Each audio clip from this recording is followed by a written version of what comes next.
Bleu, rouge ou noir? Bleu. Bleu. Courte ou manche courte, manche longue? Putain, on a un choix démentiel. Manche courte. Félicitations, tu fais partie du team potentiel. Très bien. Vous pouvez partir. Olivier.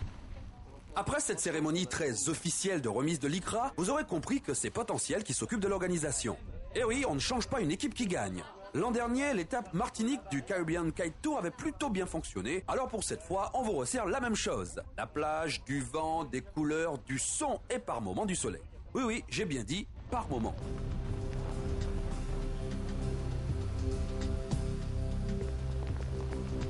On y va, comme ça, faut y aller, hein, faut pas attendre. Hein.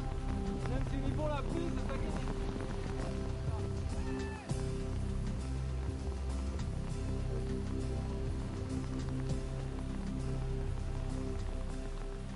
Tout ça pour dire que sur les 2 jours prévus pour la compète, les conditions climatiques auront tout juste autorisé un Kite Spirit le samedi et une compétition le dimanche. Pour ceux qui se posent la question, un Kite Spirit c'est un peu une navigation libre, une sorte de convivial. Le Tour Caraïbes pour sa 2e année un petit peu officielle déplace un petit peu plus de personnes. Donc là on a pas mal de Guadeloupéens, des gars de Saint-Martin qui ont fait le déplacement. Malheureusement la Guyane, pour des raisons de prix de billets, n'ont pas pu se déplacer cette fois-ci. Et oui, plus de moyens parce que nos partenaires nous suivent et s'investissent de plus en plus, un petit peu grâce aux retombées médiatiques, etc. Donc oui, un village un peu plus grand, un peu plus de drapeaux, un peu plus de couleurs, donc un peu plus d'organisation. J'en entends certains qui se disent « Ouais, mais c'est encore du kite à Cap-Chevalier ». Eh bien à ceux-là, on va leur répondre que la dernière compétition de kite sur ce spot remonte au mois de juin 2003. Si, c'est vrai. L'année dernière, on avait ressenti une petite baisse de fréquentation des riders, parce que le niveau montant et y a pas mal de personnes qui ont changé un petit peu le fusil d'épaule. Mais pour Cap-Chevalier, c'était un spot qui était super bien. Au niveau de pratique libre, là maintenant on a été déplacé, donc on navigue beaucoup plus au vent de Lens-au-Bois. Maintenant on a le droit de naviguer, parce que là sur notre spot à côté de Lens-Michel où on est, on n'a plus le droit de naviguer. La mairie a une volonté beaucoup plus touristique ici de ce côté-là, donc on va naviguer beaucoup plus à gauche là-bas. Ils vont nous donner une zone qu'on pourra bientôt appeler Kite Beach. Donc ça sera une zone qui sera réservée exclusivement au kitesurf. Et toutes les autres zones de Cap-Chevalier seront réservées à la baignade, et à la détente et au tourisme. Mais nous qui naviguions là un petit peu sur le côté, on va être obligés d'aller un petit peu plus loin. Mais c'est pas un grand tort parce que vraiment la zone sera à nous, donc ça sera le Kite Beach un petit peu de Cap-Chevalier. C'est un petit peu ce qui se passe sur le département depuis 1 an et sur la France. Maintenant, en termes de manifestations, cette année, ça a été un petit peu moindre. Je crois que l'année prochaine, il y a d'autres grosses manifestations qui se préparent. Plus dans l'Intercaraïbe, plus pour faire venir des internationaux. Parce que ça, c'est important et ça fait connaître notre île à l'extérieur. Et je crois que c'est aussi le but de tout ça, c'est de se rencontrer à travers les îles. Des Européens qui peuvent venir et puis profiter un petit peu des plans d'eau.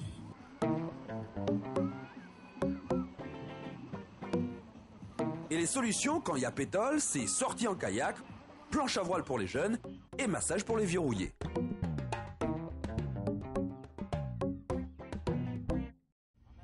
Mais revenons à la compète à proprement parler. 5 hits de 4 participants et 10 minutes pour se classer parmi les 3 meilleurs, hommes et femmes mélangés.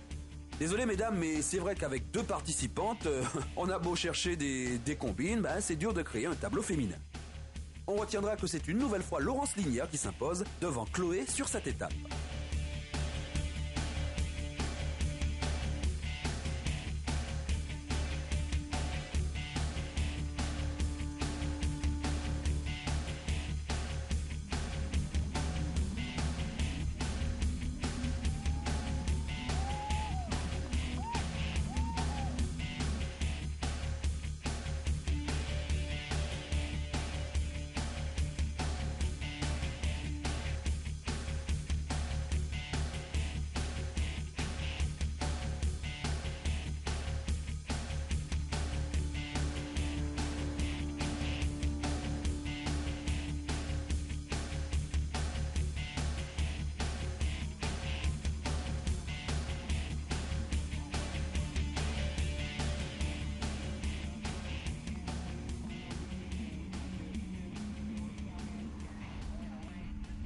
À quelques jours du bac, certains sont quand même là, sous le soleil.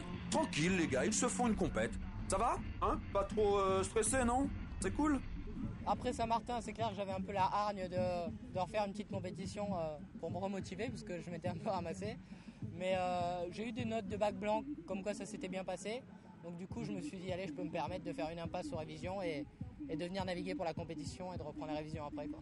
C'est promis, on vous donne les noms de ceux qui iront au rattrapage. Question repêchage, justement, il n'y en a pas eu sur ce kite tour. Olivier Balaire, 3e à Saint-Martin, échoue dans le dernier carré. La faute à une aile de 17 mètres carrés mal réglée qu'il emprunte juste pour un run. Erreur fatale. C'est vrai que chaque marque souvent prend une option, privilégie une option dans la coupe de l'aile qui va induire des comportements un petit peu différents. Moi, je vois par exemple, je navigue avec des Takun, c'est des ailes qui ont un bord déchoqué assez important, qui sont sécuritaires dans le sens où on peut évacuer de la puissance. Il y a d'autres ailes qui sont un peu moins sur cet axe-là et du coup, qui peut-être un peu plus technique à naviguer. Enfin, bon, le plus important, c'est de connaître son matos, de s'adapter à son matos et puis après, ça marche, il n'y a pas de problème. Toutes les ailes du marché sont bonnes pour l'instant, il faut naviguer avec les ailes et puis connaître ses ailes, c'est tout. Un petit gars qu'il faudra surveiller, c'est Johan, qui mine de rien se classe 6e en Intercaraïbes et 4e parmi les Martiniquais. Le niveau est clair qu'il a beaucoup monté, il faut plus se spécialiser dans des figures beaucoup plus complexes et beaucoup plus violentes à la réception, style les handle pass, toutes ces figures et les kite loops, et de naviguer décroché du harnais. Mais au niveau de cette compétition d'aujourd'hui, on a eu très peu de vent, donc on n'a pas pu s'affirmer vraiment. C'est vrai que le handle pass, tout le monde a un petit peu que ce mot-là à la bouche. C'est vrai que c'est un incontournable en ce moment au niveau de la compétition sur le plan international. C'est vrai qu'on là sur une Coupe du Monde, on ne peut pas prétendre à passer des tours si on ne maîtrise pas cette figure. C'est vrai que c'est une sélection par le handle pass. Maintenant ici, là, on a vu des gens comme Fafa avec un très beau style et un style très coulé arriver à passer les tours et à se hisser en finale sans rentrer de handle pass. Des gens comme Davy aussi qui multiplient les figures à tous les niveaux, au ras de l'eau, haut. Donc bon voilà, on peut tirer son épingle du jeu. Mais c'est vrai que pour gagner, pour prétendre à passer un certain cap, c'est un peu la figure du moment, quoi.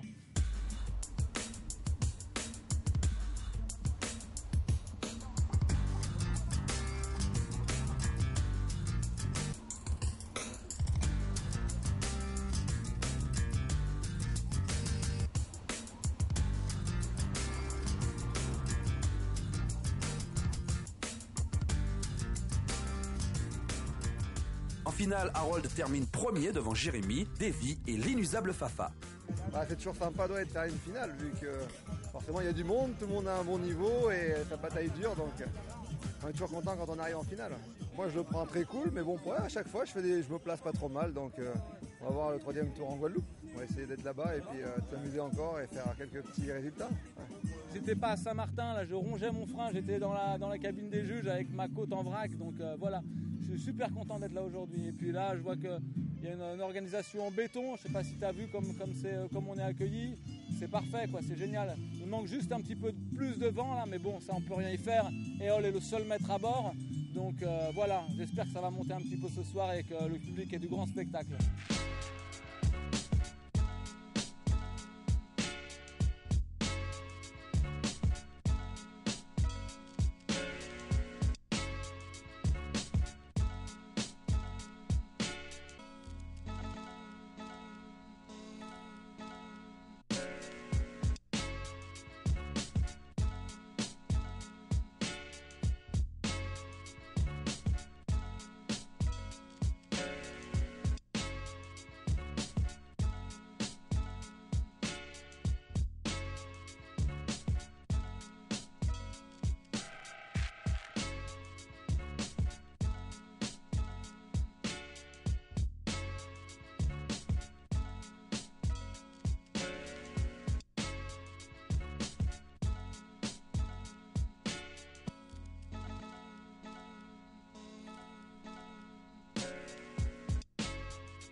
C'est fun, c'est fini.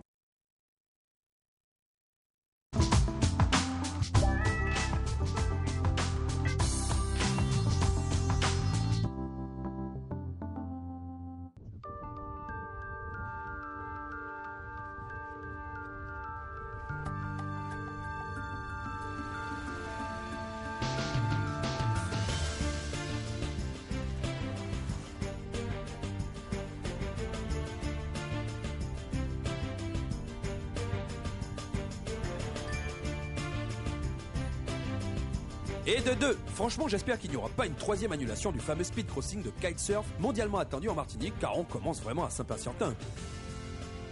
Bon, il faut dire que les organisateurs ont préféré jouer la prudence compte tenu des conditions météo changeantes et parfois un peu violentes. Les gars, eux, évidemment, étaient prêts à y aller. Eh ben moi je dirais qu'aujourd'hui c'était pas si mauvais que ça. C'est vrai qu'en fait ce qui a pu déranger aujourd'hui c'est qu'il y avait de grosses rafales parce qu'il y avait de nombreux grains et donc un vent assez irrégulier, mais là en fin d'après-midi le vent a été bien. Et puis il faut dire que tout dépend de l'aile que l'on a. Même le président convalescent ne se laisse pas décourager. C'est dommage parce que franchement aujourd'hui il y avait les conditions pour même moi qui n'avais pas décidé de prendre part à cause de mon genou, je me remets tout doucement à l'entraînement. C'est vrai qu'aujourd'hui c'était une journée comme on en voudrait tout le temps. Et t'as pas l'impression que c'est un peu tôt après ton arthroscopie du ménisque? Ça fait partie de la rééducation, hein, la reprise, il faut bien reprendre un jour. Donc non, j'ai fait comme on m'a dit 3 semaines d'arrêt, j'ai attendu mes 3 semaines et là progressivement avec un entraînement bien particulier, une remise en forme personnalisée avec aquagym et tout. Je pense que ça se remet progressivement. Bon d'accord, c'est toi qui vois, hein. Pas de speed crossing, eh bien on va se faire plaisir à Massi-Massi. Massi-Massi au Vauclin, c'est l'art de profiter du cadre en privilégiant la proximité avec les kitesurfers. Pas de compète, pas de stress, on envoie et on envoie. Mais bon, à force d'envoyer pour certains, ça ne se termine pas très bien. J'ai sauté et j'ai pas renvoyé assez, elle a déventé et elle est tombée. C'est difficile pour la remonter, pour la redécoller. Avec le vent qu'il y a, c'est pas évident ici et c'est mon premier plan d'eau ici. Me semble pas t'avoir déjà vu, toi. Tu connais le questionnaire d'admission assez fun? Hein? T'as commencé comment? C'est le Rasta volant qui m'a donné toutes les premières notions et puis j'ai appris seul. Il m'a donné les notions de base et j'ai profité pour me lancer, quoi. Et après seulement 1 an de pratique, tu te sens déjà suffisamment fort pour participer à un speed crossing? Tu brûles pas un peu les étapes? Non, ça va. Je prends déjà de belles vagues, de beaux sauts, donc j'ai confiance en moi, quoi. Il faut avoir la confiance pour y aller, pour se lancer. La confiance semblait être là l'après-midi puisque le Jean-Marc a envoyé comme mort de faim, comme tout le monde. Remarquez, il devait se racheter de sa petite mésaventure du matin.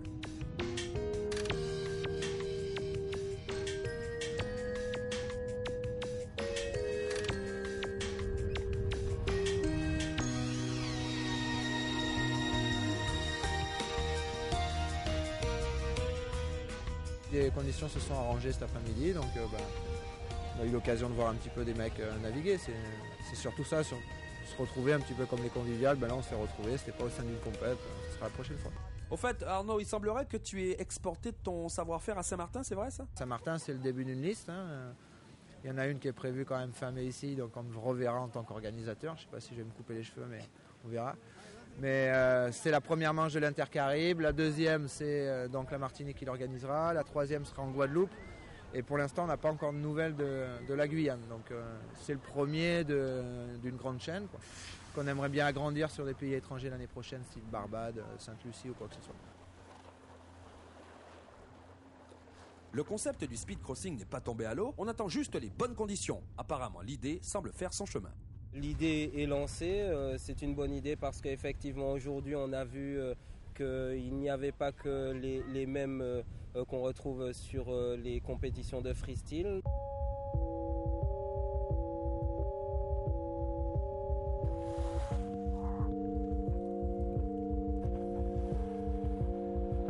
Avant un éventuel speed crossing, il faudra attendre le retour des garçons de la compétition de Saint-Martin. Et une petite voix me dit que vous aurez des nouvelles et qui sait, si vous êtes gentil, des images de la manifestation. À voir.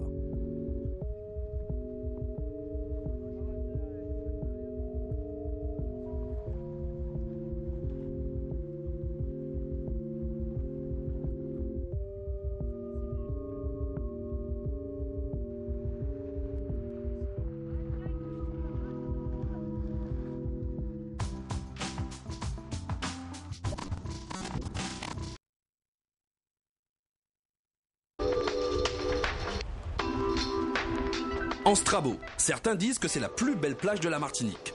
Ce jour-là, ce qui est sûr, c'est que c'était très difficile de trouver un meilleur endroit pour passer un bon dimanche. Regardez plutôt. Du soleil, du son, une brise de 12-13 nœuds et pas loin de 45 ailes de kite réunies pour la plus grosse conviviale potentielle jamais organisée sur l'île.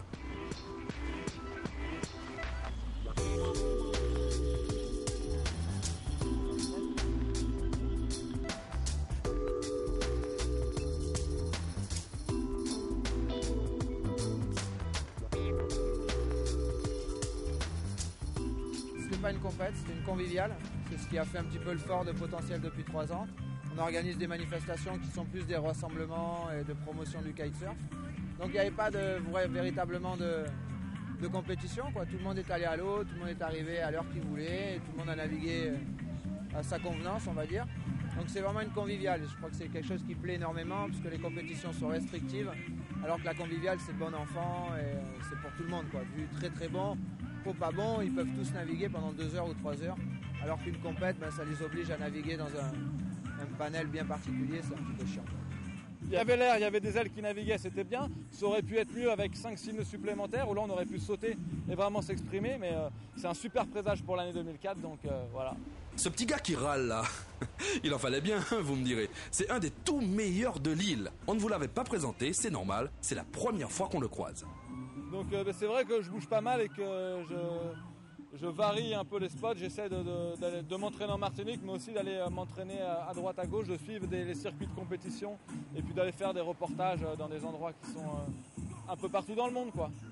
Donc je suis toujours à la recherche du bon spot avec la bonne vague et ça c'est un peu The Surf qu'on a connu pour le surf, et j'essaie de faire la même chose avec le kite. Donc, mais je suis toujours content de rentrer pour retrouver la maison et puis les spots martiniquais parce que c'est là que je m'entraîne et que c'est là que je passe du temps sur l'eau. Donc ça s'équilibre et c'est un bon dosage.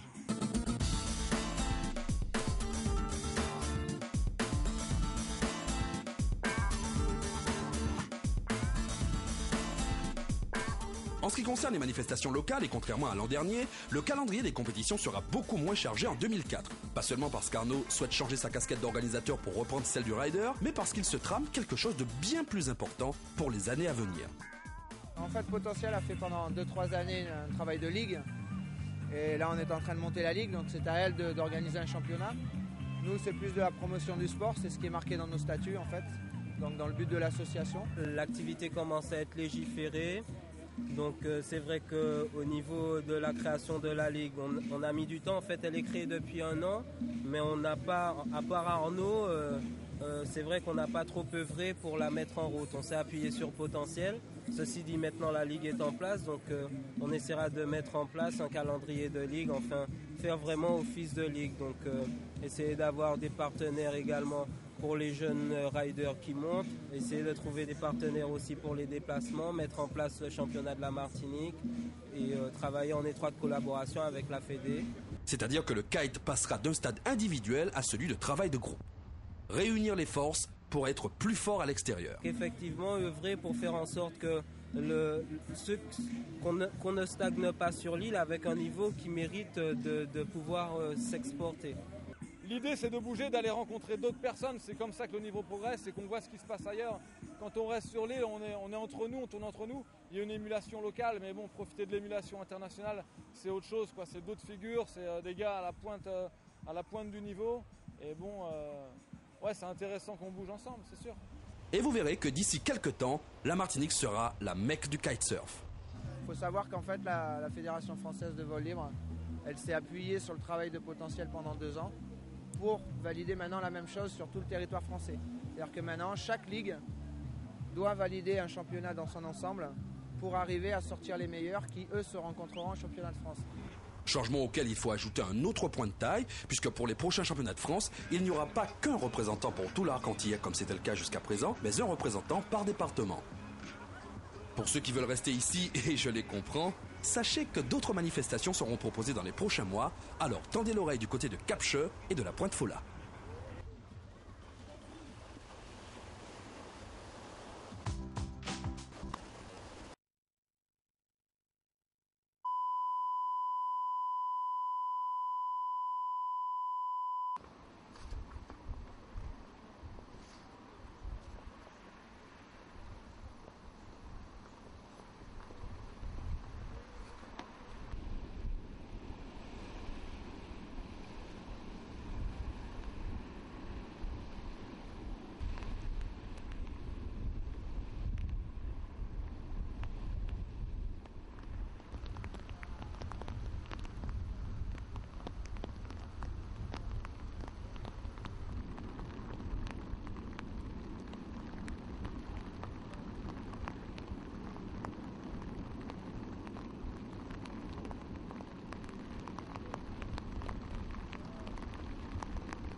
t'as récupéré la balle.